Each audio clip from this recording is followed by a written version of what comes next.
Tomé la espada y golpeando el sol lo reduje a polvo. Luego lo toqué y cada molécula se transformó en un sol de oro, semejante a aquel que yo había roto.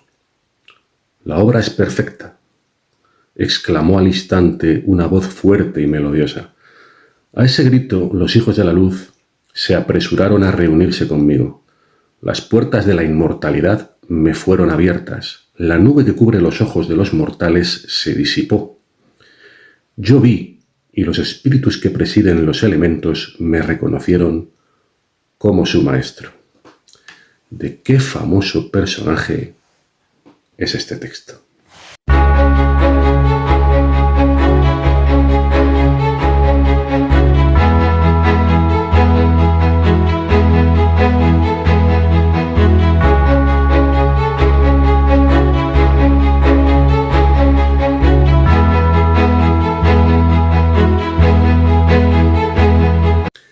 Bienvenidos al 28º capítulo de Alter Historia, el canal de historia alternativa.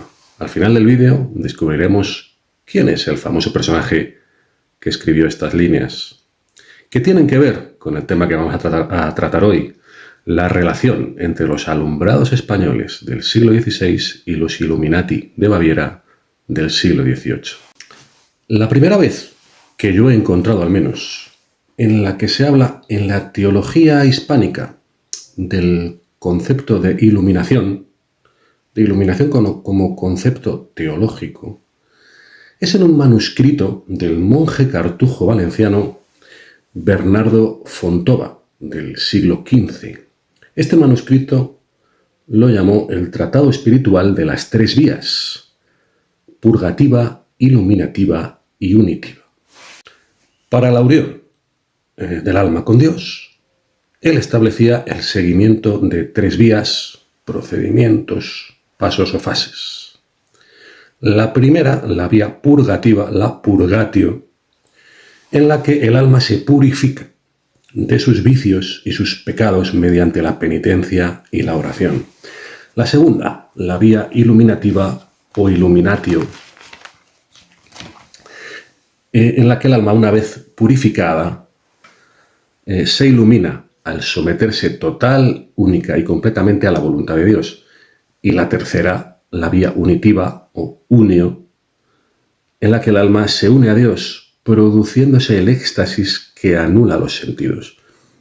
A este punto solo podrían llegar los elegidos y, bueno, según él es muy difícil describirlo con palabras, que son un pobre instrumento, el pobre instrumento de la lengua humana para explicar este tipo de cosas. Sería una experiencia inefable. Aquí vemos esta palabra, la iluminación, la illuminatio, que va a influir un siglo después en el movimiento de los alumbrados españoles.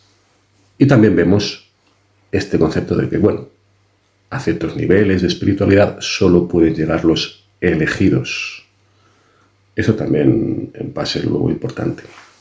Evidentemente podríamos hablar de muchos más precedentes, aparte de este de Bernardo Fontova, que a mí me parece el precedente más directo de lo que luego fueron los alumbrados, ¿verdad? Pero bueno, nos podríamos retrotraer, por supuesto, en la cultura occidental, por ejemplo, pues a Diógenes. A Diógenes, por ejemplo, y las, digamos, a los cínicos, a la escuela cínica que se ha venido a llamar, que tendría como referente a Diógenes, ¿verdad? También a los estoicos, a la escuela estoica, que, bueno, también el equivalente de Diógenes en la escuela estoica sería un personaje llamado Zenón. A los gimnosofistas, por seguir en Grecia, en la Grecia clásica, los gimnosofistas, que literalmente significan los filósofos desnudos, ¿verdad? Porque realmente, al parecer, hacían cierto tipo de rituales desnudos que tendrían mucho que ver, estos gimnosofistas, precisamente con filósofos de la India. Este ascetismo que ellos reivindicaban, pues digamos que estaríamos ya en una época, digamos, ya helenística, después de las conquistas de Alejandro Magno, y habrían tenido ya contacto con muchos filósofos de las escuelas ascéticas de la India. Por supuesto, si hablamos de la India y del ascetismo, que es un poco el origen de todo esto, pues claro, evidentemente tenemos que hablar del budismo, de la filosofía, digamos, fundada por Siddhartha Gautama. Bien, y más concretamente, lo que más podría tener que ver, incluso después, con lo que fueron los alumbrados, la doctrina Zen, la doctrina budista llamada Zen, que después ha tenido más desarrollo en Japón. Pero posteriormente, en el ámbito ya cristiano, tendríamos que hablar del eremitismo, del fenómeno de los eremitas o ermitaños, ¿verdad? Fenómeno que, bueno, se suele identificar como el origen en los eremitas de la Tebaida, esta región egipcia, que es donde parece que nace un poquito lo que es el eremitismo cristiano, con un personaje llamado Pablo el Ermitaño, o Pablo de Tebas, ¿verdad?, que después tuvo muchos seguidores, los más conocidos, algunos de ellos, pues a San Antonio Abad, Santa María Egipcíaca, o quizá el más importante de todos ellos para lo que ha sido después la teología cristiana, que es San Jerónimo, Jerónimo de Estridón, ¿verdad?, el autor de la traducción al latín de la Biblia que se conoce como la Vulgata Latina, que fue la traducción que más se usó en el orbe cristiano en toda la Edad Media. A este personaje, a Jerónimo de Estridón, y a su traducción al latín de la Biblia, bueno, ya lo citamos en otro vídeo de este canal, el titulado Teoría Alternativa de Adán y Eva, que por cierto os lo dejo aquí.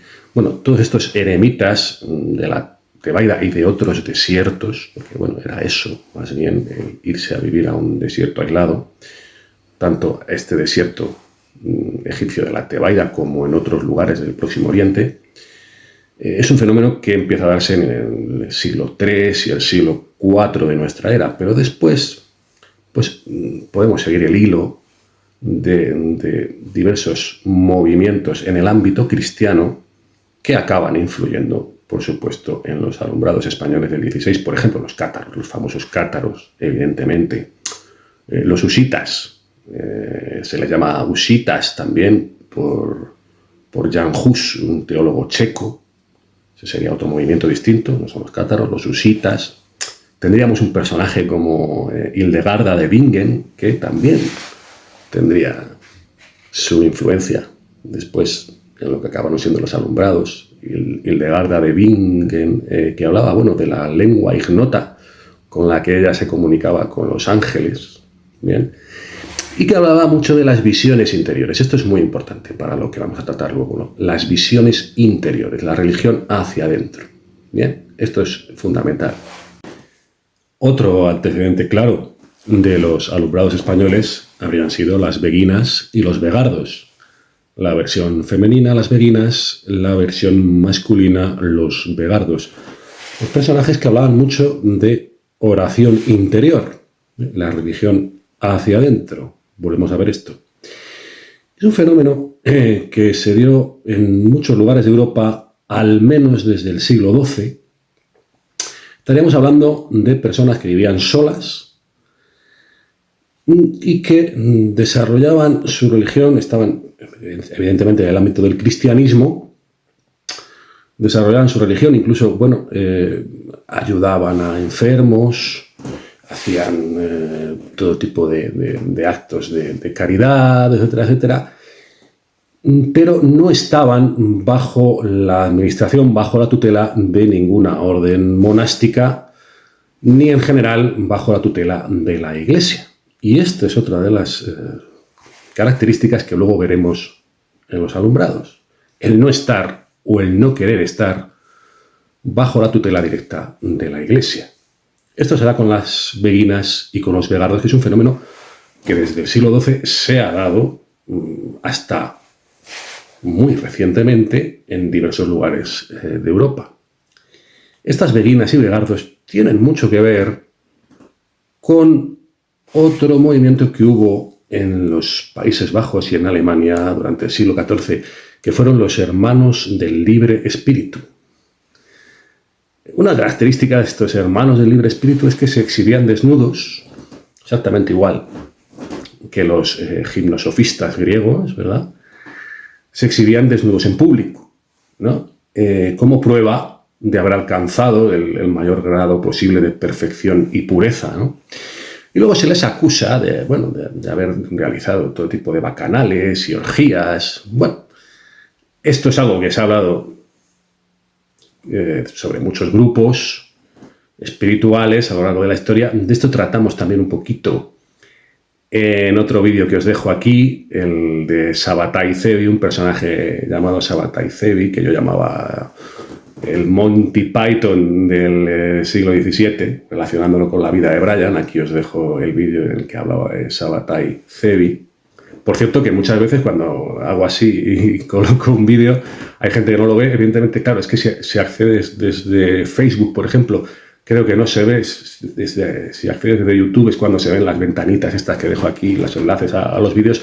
Pero bueno, igualmente luego aparece debajo de la descripción del vídeo. En YouTube también aparecen estos enlaces que voy dejando a otros vídeos durante la explicación. Bien, como digo, tenemos el ejemplo de estas beguinas, estos vegardos que llevaban una vida religiosa, individual, pero que a diferencia de los eremitas no se iban a vivir a una cueva o a un desierto, sino que vivían en los pueblos y en las ciudades, pero eso sí, sin, digamos, el control directo de la iglesia o de alguna orden monástica. Y esto es lo que hizo que fueran hasta cierto punto perseguidos en diversos momentos, estas beguinas y estos vegardos. Claro, luego, estamos hablando de esto de la iluminación, este concepto del iluminismo, ahora veremos, pero hay quien me dirá, bueno, y Lucifer, ¿no? El portador de luz. Este es un concepto que ha orbitado siempre en todo el ámbito del cristianismo, y es verdad. La primera vez que encontramos este nombre de Lucifer, del portador de luz, es precisamente en la traducción que hizo este Jerónimo de Estridón, del que hablábamos antes, San Jerónimo.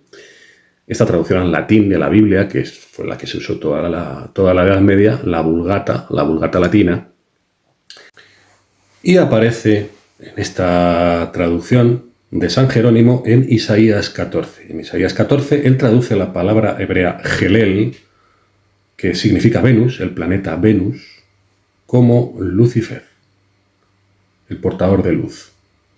Claro, Venus siempre, se le ha llamado a menudo pues, el lucero del alba. ¿Por qué? Porque es un planeta visible en el cielo desde antes del amanecer, ¿no? Es, digamos, el antecedente de la luz, el que anuncia la llegada del amanecer, el que anuncia la llegada del sol.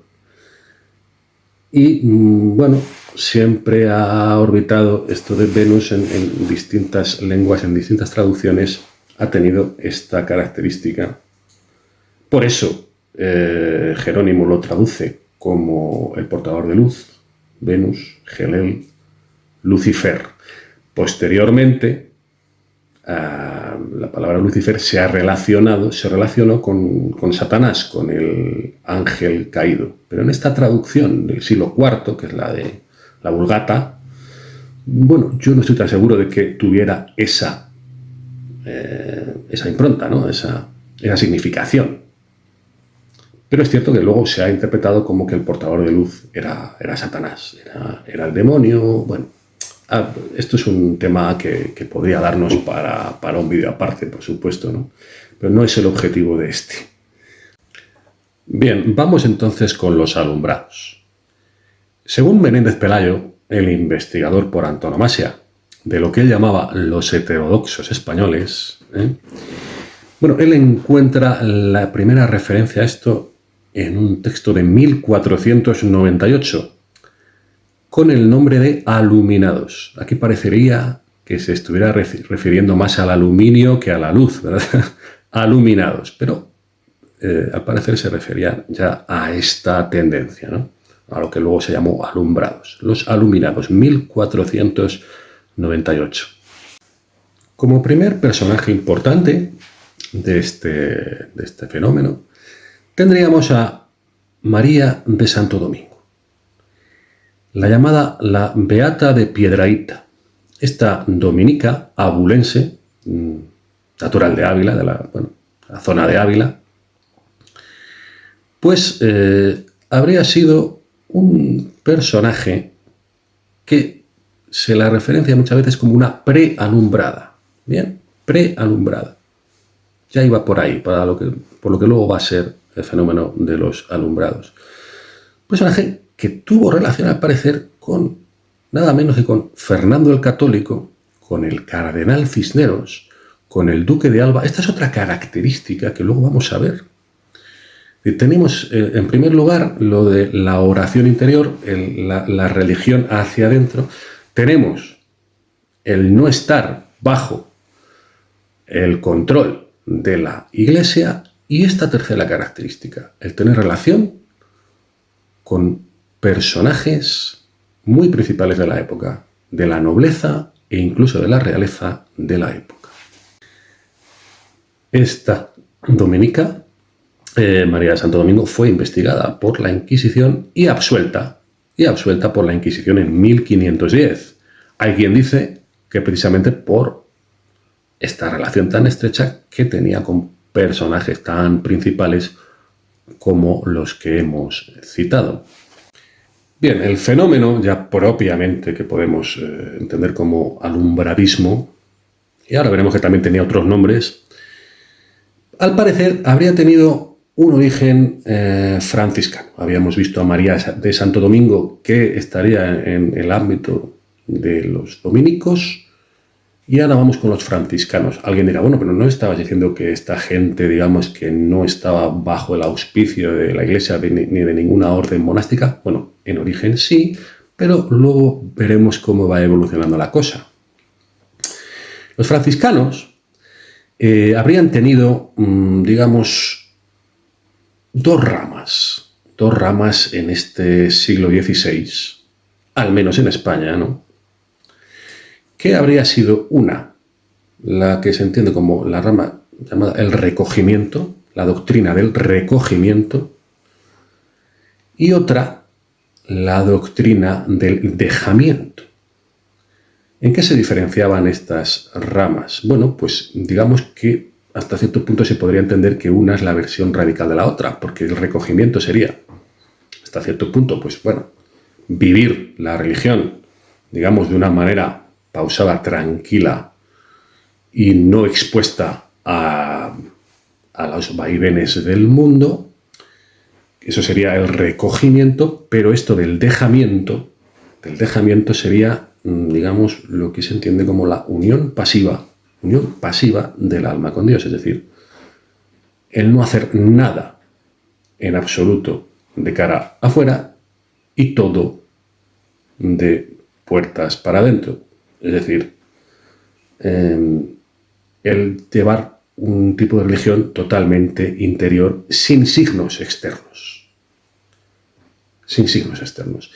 Estas dos vertientes de lo que fueron los franciscanos en el siglo XVI, al principio, pues más o menos convivían, pero llegó un momento en que, digamos, que se escindieron. Esta vertiente, digamos, entre comillas, radical del dejamiento es la que derivó después en los alumbrados. De hecho, a los alumbrados también se les llamaba dejados. Alguien dirá, dejados de la mano de Dios. Esta es una expresión que se usa mucho, ¿no? Bueno, no exactamente eso, pero digamos que esto del dejamiento, como decimos, es el abandonarse, el dejarse. Es decir, yo de puertas para afuera no hago ninguna ostentación religiosa, no sigo las instrucciones de la Iglesia en cuanto a los sacramentos, no me administro sacramentos, no voy ni siquiera a misa, no hago como si la religión de puertas para afuera no existiera y todo lo vivo internamente. Claro, esto para la Iglesia era una bomba. Era una bomba porque dice, bueno, vamos a ver, si esta gente ni va a la iglesia, a las misas, no comulga, no se bautiza, o hace incluso este proselitismo de decirle a la gente que no hace falta administrarse sacramentos, el bautismo siquiera y otro tipo de sacramentos, no viste hábitos religiosos cuando algunos de ellos estaban en origen inscritos en diversas órdenes religiosas, ni siquiera usan cruces, reniegan de toda la religión exterior, digamos, y solo viven la religión interna. Entonces la Iglesia no tiene razón de ser, ¿no? Para esta gente, si esto se expande, si esta doctrina se expande, la Iglesia no tiene razón de ser y la Iglesia desaparece. Entonces, por tanto, esto, bueno, pues era una amenaza muy directa para la Iglesia. Vamos con el personaje de Isabel de la Cruz, franciscana, en origen inscrita en la orden franciscana. Fijaos que hemos empezado hablando de María de Santo Domingo, ahora de Isabel de la Cruz, después hablaremos de María de Cazalla e incluso de Santa Teresa de Jesús. Estamos hablando de la importancia que las mujeres tuvieron en toda esta tendencia de los alumbrados. Casi podríamos hablar incluso de que más que de alumbrados tendríamos que hablar de alumbradas. Es decir, que el origen de esta tendencia religiosa en el siglo XVI español era evidentemente femenina. Eran las alumbradas. Isabel de la Cruz, que vivió en la zona de Guadalajara.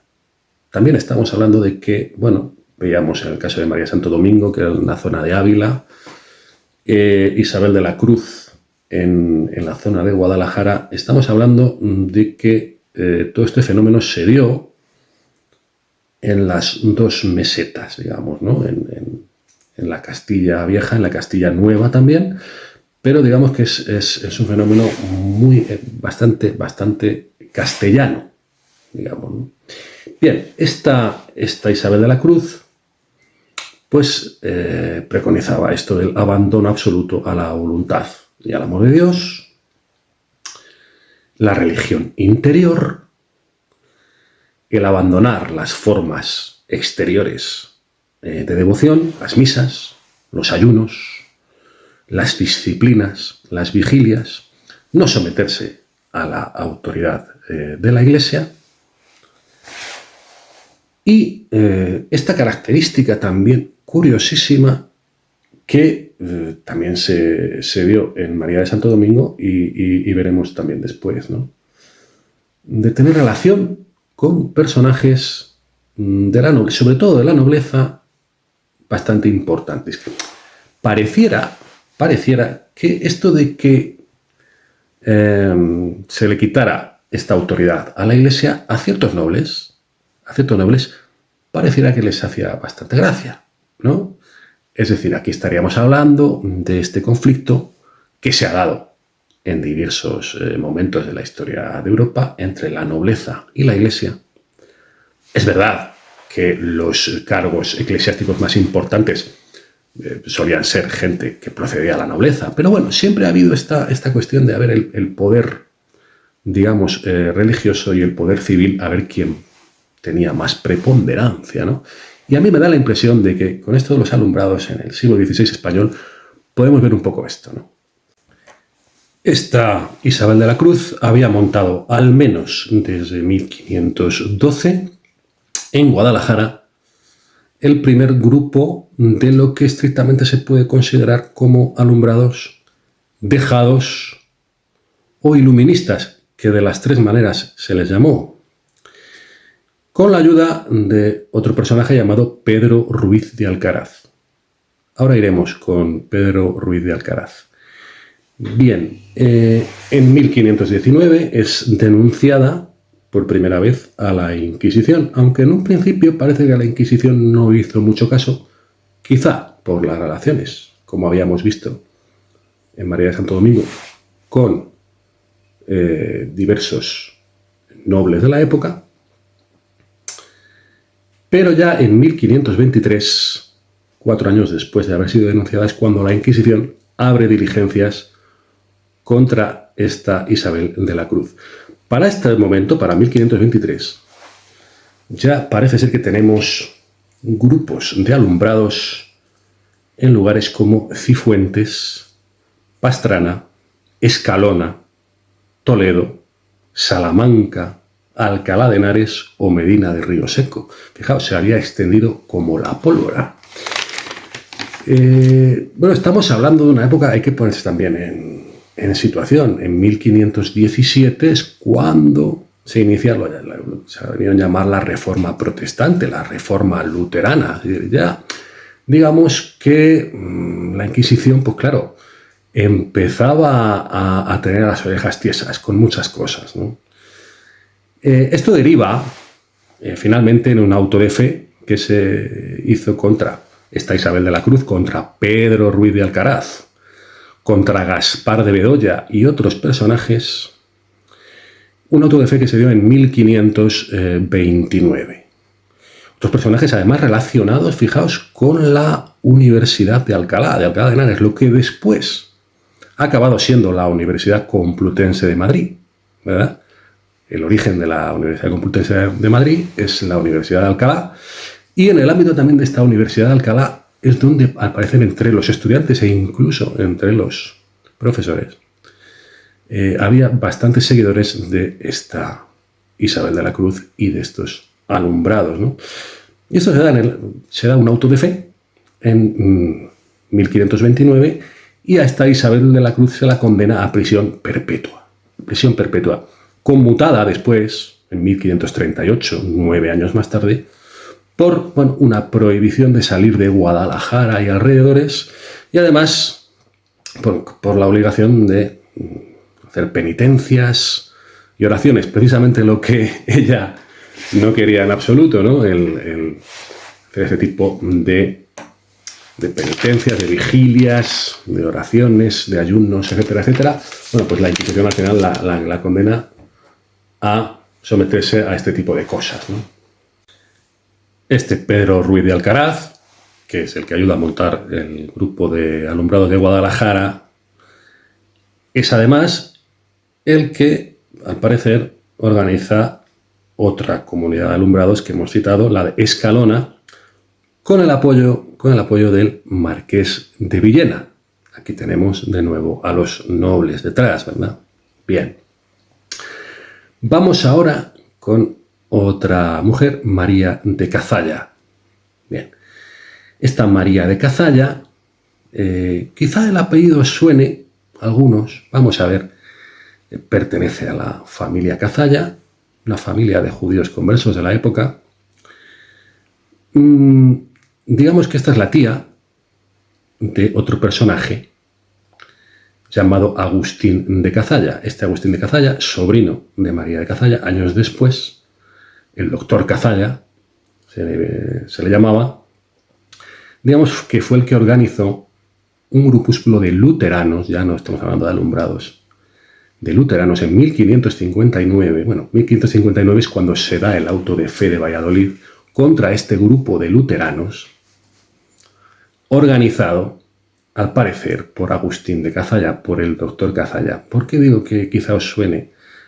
Por la novela El hereje de Miguel Delibes, en el que se habla precisamente de este grupo de luteranos y del auto de fe de Valladolid de 1559. Bueno, pues bastantes años antes, la tía de este luterano, de Agustín de Cazalla, María de Cazalla, digamos que había organizado también en Guadalajara otro grupo de alumbrados, en este caso, además, localizado en el Palacio del Infantado. Al parecer, las reuniones de este grupo se daban en el Palacio del Infantado con la protección del entonces el Duque del Infantado, Diego Hurtado de Mendoza, el tercer Duque del Infantado. De nuevo tenemos a los nobles En Medina de Río Seco, por ejemplo, el grupo de alumbrados tenía la protección nada menos que del almirante de Castilla, de Fadrique Enríquez de Velasco, del que entonces tenía ese título, el almirante de Castilla. Aquí tenemos la relación directísima entre los alumbrados y los nobles, los más importantes nobles de la época, y además también tenemos, bueno, esta zona geográfica que son las dos mesetas, la meseta norte y la meseta sur, la Castilla Vieja, la Castilla Nueva. Fue un fenómeno bastante centrado en Castilla. Con la protección de la familia Mendoza, la importantísima familia Mendoza, en el caso del segundo grupo de Guadalajara, el de María de Cazalla, la protección del almirante de Castilla en Medina de Río Seco, del marqués de Villena en Escalona y otros muchos, bueno, en el caso de María de Santo Domingo, incluso del rey, al parecer del rey Fernando el Católico, o sea que figuraos hasta qué punto, o del duque de Alba, ¿no? Hasta qué punto llegaba esto. Sin embargo, al parecer, la Iglesia al final parece que tuvo más fuerza que todas estas familias nobles, ¿verdad? Porque los alumbrados fueron perseguidos, fueron sometidos a autos de fe, fueron encarcelados y en algunos casos ejecutados. Hubo de todo. Otro caso, que ya os había avanzado antes, es el de Santa Teresa de Jesús.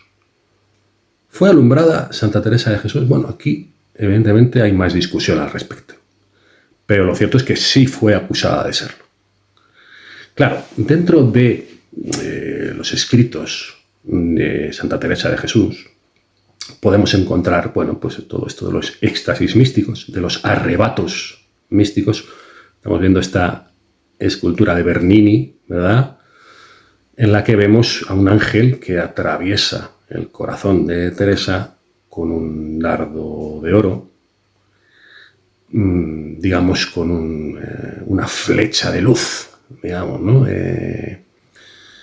Todo esto de la iluminación interior, de la oración interior también, está muy presente en los escritos y en la vida espiritual de Teresa de Jesús. Fue reprendida duramente, al parecer, por sus confesores. Todo esto de la oración se la llegó, al parecer, a prohibir hacer esto de la oración interior. La oración interior no sería más que, bueno, pues una oración sin palabras, ¿no? No usar el Padre Nuestro, no usar el credo, no usar las oraciones, digamos, que la Iglesia ha especificado para recitar, sino este concepto de la oración interior, bueno, pues fue reprendida duramente, se la llegó incluso a prohibir hacerlo, fue acusada ante la Inquisición de ser alumbrada o de estar influida por este fenómeno del iluminismo, del alumbradismo, de los dejados. Bueno, al parecer no, finalmente no se la condenó como tal, pero siempre ha existido esta discusión al respecto, y en su época la hubo, desde luego, hasta qué punto estaba influida Teresa de Ávila, Santa Teresa de Jesús, por el alumbradismo. Con posterioridad a que hubieran desaparecido, la Inquisición hizo su trabajo. Hubieran prácticamente desaparecido, al parecer, los grupos de alumbrados ya en las dos mesetas, pues apareció un rebrote ya en las décadas de 1560-70, un rebrote en Extremadura, también en la Corona de Castilla, pero ya, digamos, fuera de este ámbito geográfico bastante más concentrado de el sur de la meseta norte y el norte de la meseta sur, para entendernos. Bueno, pues ya en Extremadura, concretamente en Llerena, hubo un grupo de alumbrados a partir del cual también, al parecer, se extendió por otras localidades de Extremadura, como os digo, en estas décadas de 1560 y 70. Todo esto de los alumbrados españoles, de los alumbrados castellanos más concretamente, fue conocido fuera de España, desde luego que sí. Ya os hablaba de ello en otro vídeo que ahora os señalo, en el que hablaba de la Fama Fraternitatis. La Fama Fraternitatis fue el primero de los manifiestos Rosacruces, los 3 manifiestos Rosacruces que fueron publicados en 1614, en 1615 y en 1616. El de 1614, el primero, la Fama Fraternitatis, se hablaba de un personaje ya que en ese manifiesto se le llama CRC o el padre CR, ¿no? Que después ya en el tercero de los manifiestos, las bodas alquímicas, ya se le llama Christian Rosenkreuz, Christian Rosacruz, el fundador mítico de la Orden de los Rosacruces. Bueno, pues este personaje habría peregrinado a Jerusalén y a la vuelta habría estado una temporada junto con los sabios de Damcar, un lugar en Arabia. Habría pasado también por Egipto, por Fez en Marruecos, relacionándose con todo tipo de personajes, digamos, del esoterismo de la época, y habría estado también una temporada, según cuenta esta Fama Fraternitatis, con los alumbrados españoles, para imbuirse de estos conocimientos esotéricos. Por tanto, tenemos que, evidentemente, en Alemania, que es donde se publican estos manifiestos Rosacruces, se conocía en el siglo XVII lo que habían sido los alumbrados castellanos del siglo XVI. Bien, el vídeo en el que hablaba de la Fama Fraternitatis es este, que os dejo aquí, el de cienciólogos, masones y rosacruces. Bien, vamos con Miguel de Molinos. Este es un personaje importante para comprender la relación entre los alumbrados españoles y los Illuminati de Baviera. Miguel de Molinos es un turolense de Teruel del siglo XVII, un sacerdote que estudió con los jesuitas en Valencia, bien, y que publicó un libro con ese título, cuidado que es largo, allá vamos, Guía espiritual que desembaraza al alma y la conduce por el interior camino para alcanzar la perfecta contemplación y el rico tesoro de la paz interior. Publicado en 1675. Bien, la teoría teológica que defiende Miguel de Molinos en este libro es lo que se ha venido a llamar quietismo. Él habla de la aniquilación, usa esta palabra incluso, aniquilación, la muerte mística, el recogimiento, la oración de quietud, la suspensión de la palabra y el entendimiento, para poder precisamente unir el alma con Dios. Volvemos un poco a lo que defendían los alumbrados del siglo XVI.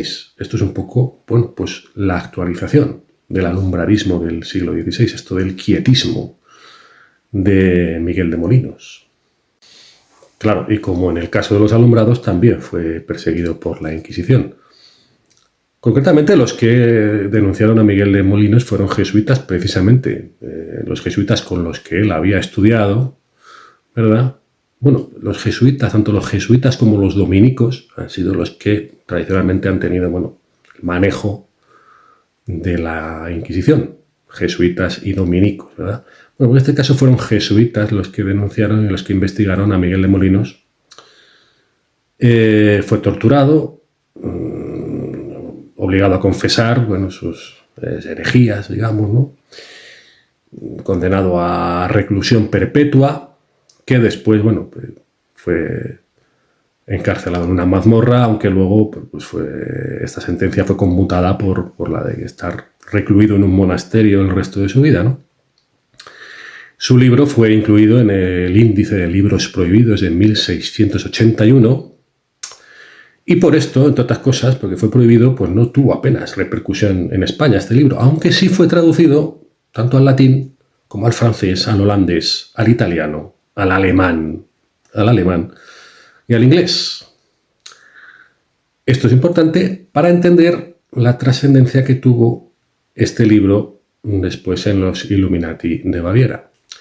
Tenemos que, por un lado, como hemos visto en la Fama Fraternitatis, en Alemania se conocía lo que habían sido los alumbrados españoles del siglo XVI, y además tenemos que este libro, entre otros muchos idiomas, fue traducido al alemán, ¿no? Bien, vamos entonces con los Illuminati de Baviera. Y vamos con un personaje llamado Adam Weishaupt. Bien, Adam Weishaupt, él considerado como fundador de los Illuminati de Baviera, era un personaje de origen judío. Su padre era rabino judío, aunque él, bueno, pues estudió también, como Miguel de Molinos, con los jesuitas. Digamos que, bueno, él ya se convirtió al catolicismo en la Baviera católica, porque esta parte de Alemania no había caído, digamos, en la influencia del protestantismo, sino que se había mantenido católica, ¿verdad? Bien, él nace en 1748, estamos hablando ya de muy entrado el siglo XVIII, ¿de acuerdo? Su padre, el rabino judío, murió y, como digo, él se educó en un colegio de jesuitas, estudió teología, entre otras cosas, en este colegio de jesuitas. Y hay que tener en cuenta que en 1773, cuando él ya ha acabado los estudios, tenía unos 25 años, se suprime la orden de los jesuitas por el Papa Clemente XIV. En 1773, digamos que este Papa dicta la supresión de los jesuitas. Esto, digamos que hasta cierto punto beneficia a Adam Weishaupt porque, bueno, hasta entonces los profesores de Derecho Canónico en la Universidad de Ingolstadt, en Baviera, eran todos jesuitas. Y al suprimirse la orden jesuítica, pues quedaban esas plazas vacantes, y él se aprovecha precisamente porque había estudiado teología precisamente con los jesuitas, aunque no era estrictamente un jesuita, no se había ordenado, digamos, religioso, y no era jesuita estrictamente, y por tanto, bueno, se aprovecha esto para tomar, digamos, el puesto de profesor de Derecho Canónico en esta Universidad de Ingolstadt, en Baviera. Bien, tenemos que Weishaupt funda, al parecer, el 1 de mayo de 1776, lo que en un principio se llamó Bund der Perfektibilisten, Unión de Perfectibilidad, digamos, la Asociación de los Perfectibilistas. Este es el primer nombre que tuvieron los Illuminati, los Perfectibilistas. ¿Y de dónde viene esto de los perfectibilistas? Pues a mí me suena mucho, por supuesto, a los perfectos cátaros. Los perfectos serán, digamos, la élite de los cátaros. Aquí tenemos una de las influencias, que también veíamos en los alumbrados, ¿no? Una de las influencias que tenía este personaje, los cátaros. Bien, en 1776... monta esta agrupación de perfectibilistas y toma el nombre para sí mismo dentro de estos perfectibilistas del hermano Espartaco. Él se hace llamar Espartaco, como el líder de la revuelta de los esclavos en la antigua Roma. El símbolo de esta asociación era el búho de Minerva, de la Minerva romana, de la diosa de la sabiduría, que vendría a ser la Atenea griega, ¿no? El búho de Minerva. Este es el símbolo que adopta esta asociación de los perfectibilistas. Por ir cronológicamente, un año después, en 1777, este Adam Weishaupt entra, al parecer, en la masonería, concretamente en la logia masónica llamada Theodor zum Guten Rat, en Múnich, en la capital de Baviera. Bien, como digo, seguimos cronológicamente. Un año después, en 1778, esta asociación de perfectibilistas que había crecido en el ámbito de esta Universidad de Ingolstadt, en Baviera, pues cambia de nombre. Cambia de nombre y pasa a llamarse Illuminate Orden, la orden de los Illuminatis. Y además pasa a ser una orden secreta. Digamos que hasta entonces, bueno, había tenido la apariencia de una asociación más o menos cultural, pero en 1778 pasa a ser una orden secreta. Y aquí entramos en la pregunta de por qué Weishaupt y la gente que le rodeaba adopta este nombre, Illuminati Orden, la orden de los iluminados, ¿no? Bueno, pues resulta que él había tenido influencia, de hecho, se ve que tiene influencia precisamente esto del quietismo de Miguel de Molinos.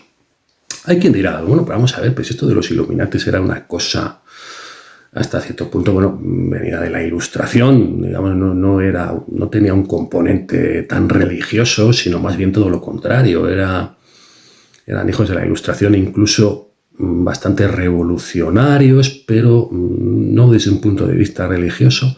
Bueno, sí y no. Weishaupt recomendaba a los miembros de esta orden de los iluminados el quietismo, la pasividad espiritual de la que hablaba Miguel de Molinos, que viene de la tradición iluminista alumbrada española, para alcanzar precisamente eso, la iluminación. Y una vez alcanzada esta iluminación, dedicarse entonces sí a la revolución. Parece un contrasentido hasta cierto punto, pero así lo enfocaba él, ¿no? Dedicarse a la revolución y cambiar las estructuras sociales. El nombre, desde luego, de orden de los iluminados, la Illuminati Orden, viene de ahí, viene de la tradición del iluminismo, del alumbradismo español, digamos, muy directamente relacionada también con el quietismo, digamos que sería el nexo que relacionaría a los alumbrados españoles con los Illuminati de Baviera. Seguimos cronológicamente y en 1780 hay una nueva reorganización de los Illuminati porque entra un personaje importante dentro de la masonería alemana, que era Adolf von Nigge. Este Adolf von Nigge era un masón del rito templario que, tomó dentro de la orden de los Illuminati el nombre de Filón. Cada uno tenía un apodo, digamos, ¿no? Y eso tomó el nombre de Filón, que es, un filósofo alejandrino de la época helenística, ¿verdad? Filósofo de Alejandría, de la Alejandría egipcia. Bien, este Adolf von Nigge, curiosamente, era un enemigo de los Rosacruces, era un masón enemigo de los Rosacruces. Había en el siglo XVIII bastante competencia entre estas dos ramas, digamos, del esoterismo, los masones y los Rosacruces. Este era bastante enemigo de los Rosacruces. Hay quien dice que porque no pudo entrar dentro de la Rosacruz. Bien, aunque tuvo luego una evolución bastante distinta, porque años después, en 1788, acaba publicando un libro llamado De cómo tratar con las personas, en el que dice que las sociedades secretas son un disparate y una moda estúpida. Él, que había formado parte precisamente de ello, acaba diciendo que esto de las sociedades secretas, la masonería, los Illuminati, los Rosacruces, lo que sea, era un disparate y una moda estúpida. Bien, parece ser que es este personaje, Adolf von Nigge, que era bastante importante dentro de la masonería alemana, el que atrae a la Illuminati Orden personajes bastante principales a partir de entonces, ¿no? Uno de ellos es Goethe, el poeta alemán Goethe, el autor de Fausto, que tomó el apelativo, el mote, dentro de la orden Illuminati, de Avaris, que era un mago escita, ¿verdad? Mirabeau, un político francés, que tomó el apelativo de Leónidas, el de los 300, ¿verdad? Todos sabéis quién es Leónidas. Bien. El conde de Saint-Germain. El conde de Saint-Germain, que es un personaje, el inmortal, ¿no? El famoso inmortal, el inmortal más famoso de todos los tiempos. Seguro que habéis oído hablar del conde de Saint-Germain, que era un personaje habitual de todas las cortes, de la mayoría de las cortes europeas del siglo XVIII, y que al parecer oficialmente murió en 1784, pero que pero que, bueno, se le ha visto supuestamente después, tanto en el siglo XVIII como en el XIX, como en el XX, como en el XXI, por ahí, en distintos sitios y en distintos lugares. El Conde de Saint-Germain. El Conde de Saint-Germain, que formó parte de los Illuminati, al final de su vida, digamos, entre comillas, oficial, escribió un libro llamado La Santísima Trinosofía, que tiene además el sobretítulo de Las 12 pruebas que debe atravesar todo discípulo aspirante a la iniciación. Estas 12 pruebas, que bien, es una derivación de las 12 pruebas de Hércules, ¿verdad? Bueno, pues es en este libro atribuido al Conde de Saint-Germain donde aparece el texto que os había leído en la entradilla. Volvemos al texto. Tomé la espada y golpeando el sol lo reduje a polvo. Luego lo toqué y cada molécula se transformó en un sol de oro semejante a aquel que yo había roto. La obra es perfecta, exclamó al instante una voz fuerte y melodiosa. A ese grito, los hijos de la luz se apresuraron a reunirse conmigo. Las puertas de la inmortalidad me fueron abiertas. La nube que cubre los ojos de los mortales se disipó. Yo vi, y los espíritus que presiden los elementos me reconocieron como su maestro. Bueno, aquí lo vemos todo, es decir, los hijos de la luz, los iluminados. La obra es perfecta, los perfectibilistas. Bueno, todo tipo de referencias a muchas cosas de las que hemos estado hablando. Este texto del Conde de Saint-Germain. ¿Qué más gente? Bueno, un montón de personajes conocidos de la época. Cagliostro también formó parte de los Illuminati. Otro personaje que daría para un vídeo aparte, ¿no? Como el mismo Saint-Germain, Cagliostro. Quizá algún día hablemos de Cagliostro. Y más gente, ¿no? ¿Qué pasa? Que bueno, claro, estos eran efectivamente bastante revolucionarios. De hecho, hay quien dice que de ellos deriva lo que fue luego la Revolución Francesa, de los Illuminati, de las teorías de los Illuminati. Hay quien dice que, bueno, pues son los que están detrás a día de hoy del nuevo orden mundial, que una vez prohibida la orden Illuminati, pues bueno, pues habrían seguido existiendo en las sombras y bueno, pues estarían detrás de cada una de las cosas que han pasado en los últimos siglos en Europa y en el resto del mundo. Teorías sobre esto hay mil y no es mi intención, desde luego, extenderme sobre ellas en este capítulo, porque en este capítulo mi intención era reflejar esta relación entre los alumbrados españoles y los Illuminati de Baviera, pero quizá en otro momento pues lo haga, ¿no? Como digo, fue prohibida esta orden Illuminati por el elector de Baviera, Karl Theodor, bueno, la persona, digamos que el máximo dirigente de Baviera de aquella época. Fue prohibida en dos edictos en 1784 y 1785 y pasó, digamos, ya, pues supuestamente esta orden Illuminati pasó a la clandestinidad. Adam Weishaupt perdió su puesto en la universidad y huyó de Baviera. Huyó de Baviera y, bueno, su vida siguió a partir de entonces. Pero, bueno, yo creo que hasta aquí voy a llegar hoy. Ha sido quizá uno de los vídeos más complejos, por lo menos en el tema este de la documentación, de los que he hecho en este canal, posiblemente el más complejo desde el punto de vista de la documentación. Espero que os haya gustado, espero que os haya interesado y os haya entretenido. Y bueno, pues por mi parte nada más. Si os ha gustado ya sabéis, si no estáis suscritos, suscribíos al canal si os gustan estos contenidos, darle al me gusta, comentar en la cajita de comentarios qué os ha parecido todo esto, compartir el vídeo con la gente que vosotros penséis que le puede interesar. Y si queréis apoyar este canal de una manera especial, económicamente, pues tenéis varias opciones. Una de ellas la membresía, en la pestañita que dice unirme, bueno, pues ahí tenéis una membresía que he llamado Alter Mecenas, que, bueno, se puede apoyar al canal haciéndose miembro por una cantidad de 1,99 euros al mes, euros o la moneda del país en el que vosotros estéis, el equivalente a esta cantidad.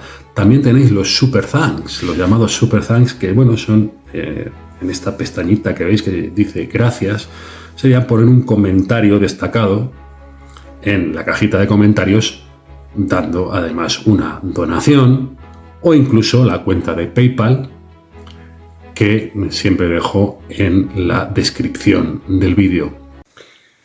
Y nada más, muchas gracias por atenderme y me despido hasta el próximo capítulo de Alter Historia.